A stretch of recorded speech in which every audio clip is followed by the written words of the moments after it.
serious the situation is, and what can we older people tell them to help them maybe see? Yeah, okay. Well, thank you. It's a good question. The short answer is, yeah, I do worry. To be honest, I do worry. What can you do? Well, you can be in the room with them, because that's the evidence of something, and you can try to encourage them to read. You have to read. You need to know history. You need to know the journey, and not just the kind of cheesy, easily packaged Windrush narrative. That doesn't tell you everything.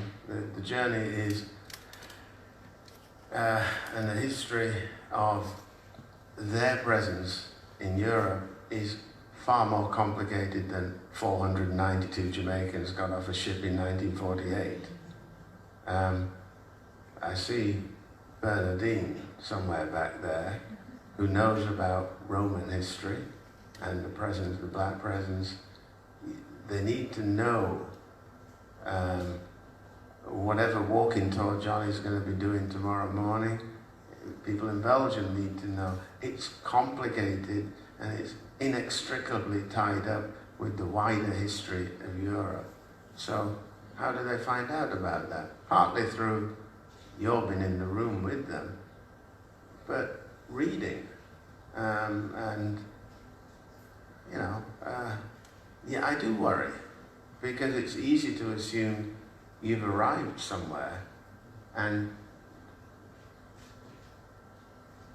as partly what I read was about vigilance.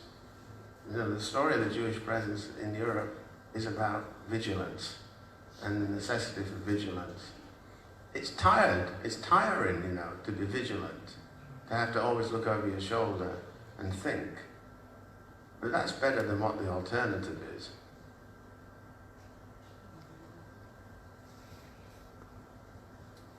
I had a question actually. I'm just thinking we're here in Belgium, and I was thinking of the book by Adam Hochschild, King Leopold's Ghost, and at the end, Adam Hochschild mentions how difficult it was to get lead actors who are African in that story, because the voice of the colonizers is always documented to history more than the colonized and the subjugated. And he said that if we're to enter into the minds of Africans during that time, it may well be that we have to do it through fiction, like Chinua Achebe and you certainly do. Is that, you know, I was thinking of your talk today, which blurred that line between fact and fiction. Are you conscious of inserting these missing narratives into history, or is that, do you just wait for that to come to you? You know, where does that come from? Well, you know, well, the short answer, Johnny, is yeah, I am conscious of it, certainly once the process is underway. But again, if you grow up in a country that doesn't recognize you, that looks at you and doesn't know who you are or what you are, then you have to write yourself into visibility. That's just part and parcel of what you have to do, and that's what those colonial writers that I've been mentioning,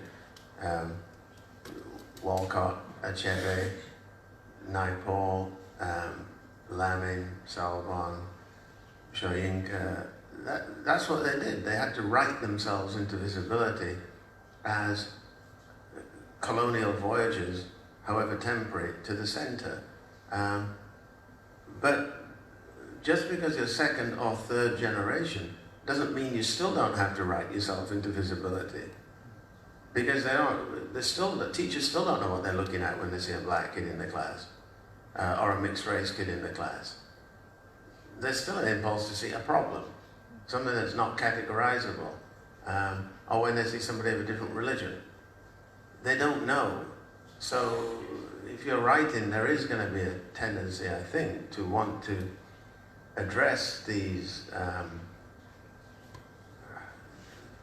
gaps of understanding, looking at history and giving voice to people who haven't had a chance to have a voice, whose narratives are as important as that of the dominant class or the dominant group, is just part, I think, of the legacy of how you grow up. You know, some of my friends, and I have written about this, some of my good friends, writers, British writers, English, white British writers, don't have to give a second thought to this, because the visibility is assumed.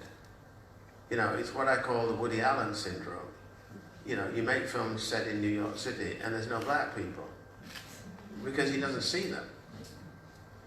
He doesn't have to think about that, because his presence, and he's not the only one, his presence and his vision is assumed to be the dominant vision, but it doesn't square with what you would actually see if you opened your eyes. So the onus then falls upon other people, including some black filmmakers, to counter that, to be aware of that, to be cognizant of that. Some people have the luxury of not actually having to see and still be able to make a good career out of it.